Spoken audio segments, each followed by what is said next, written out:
Om Shanti. 16 April 1982 या मुरलीचं नाव आहे. संगमयुगी स्वराज्य दरबारच सर्वश्रेष्ठ दरबार आहे. आज बाप दादा आपल्या विश्वाच्या राज्य स्थापनेच्या कार्यात राज्य सहयोगी आत्म्यांना पाहत आहेत. प्रत्येक आत्मा वेगवेगळ्या गुणांच्या माळेने सजलेली आहे. सिंहासनची राज्य निशाणी छत्रछायारूपी छत्री खूप छान चमकत आहे. प्रत्येक आत्मा डबल छत्रधारी आहे. एक प्रकाशाचा ताज म्हणजे फरिश्ते स्वरूपची निशाणी आणि दुसरा विश्वसेवेच्या बेहद सेवेचे ताजधारी. ताज सगळ्यांजवळ आहेत पण नंबरवार आहेत. कोणाचे दोन्ही ताज समान आहेत, कोणाचा एक छोटा एक मोठा आहे आणि कोणाचे दोन्ही छोटे आहेत. सोबतच प्रत्येक राज्य अधिकारीची पवित्रतेचे तेज वेगवेगळे आहे. रुहानियतची रॉयल्टी वेगळी वेगळी आहे. आताचाच दरबार जन्मोजन्मीचा आधार आहे. आताच्या दरबारची रूपरेषा भविष्य दरबारची रूपरेषा ठरवणार आहे. दिव्य बुद्धी तर सगळ्यांच्या जवळ आहे.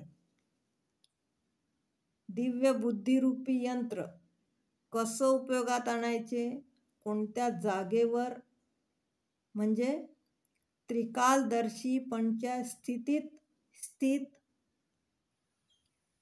होऊन उपयोगात आणायचे आहे हे पण माहीत आहे. बाप दादा मुलांना भेटायला मुलांच्या उत्सवात आलेले आहेत. हा मेळा स्नेहसागर आणि नदीचा मेळा आहे.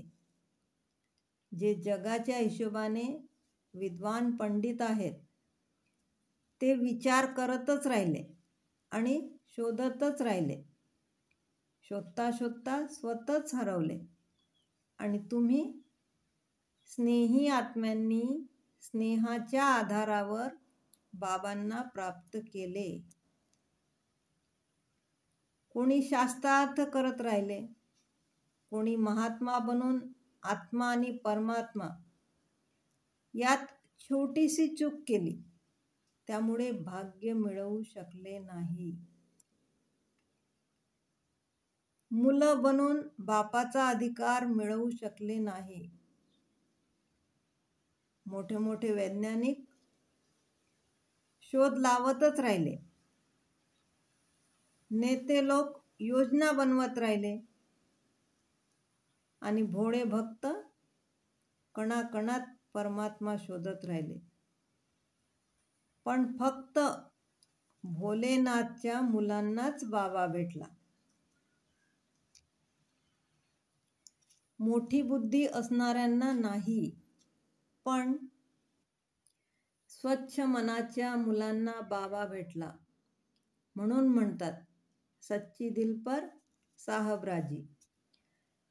स्वच्छ मनावाले नेहमी बाबांच्या साकार, आकार आणि निराकार तिन्ही रूपांनी सोबत असण्याचा अनुभव करतात. जेव्हा याद आणि सेवेचा बॅलन्स असेल तेव्हाच प्रगती होत राहील. प्रगतीचा सहज सोपा उपाय आहे बॅलन्स. वर्तमान वेळी सगळ्यांना शांतीची गरज आहे. म्हणून सेवा केंद्राचे वातावरण शांतिकुंड बनवा. शांतीचा अनुभव करवण्याचे साधन आहे. यादमध्ये शांतीचा अनुभव करवून द्या.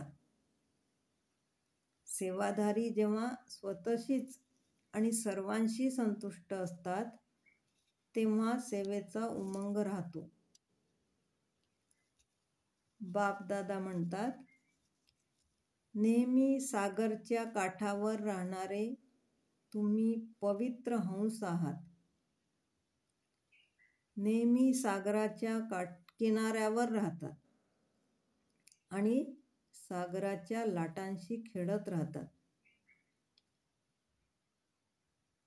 नेहमी ज्ञानरत्न धारण करणारे, नेहमी बुद्धीमध्ये ज्ञानरत्न भरपूर पाहिजे. Follow father. तुम्ही जे पण कर्म करता नेहमी चेक करा की हे बाबांचे कार्य आहे का. जो बाबांचा संकल्प तो माझा संकल्प. बापदादा म्हणतात, सौदा करायला हुशार आहात. देताना देतात जुने शरीर ज्याला की सुईने शिवलेले आहे, कमजोर मन ज्याच्यात शक्ती नाही, आणि चुकीच्या मार्गाने आलेले धन. आणि घेताना 21 जन्माच्या गॅरंटीचे राज्य घेता. स्वतःला शक्ती स्वरूप समजल्याने सेवेमध्ये नेहमी शक्तिशाली आत्मा निघते. जशी धरती तसे फळ. वातावरण शक्ती स्वरूप असेल तर आत्मा पण तशाच निघतील. ओम शांती.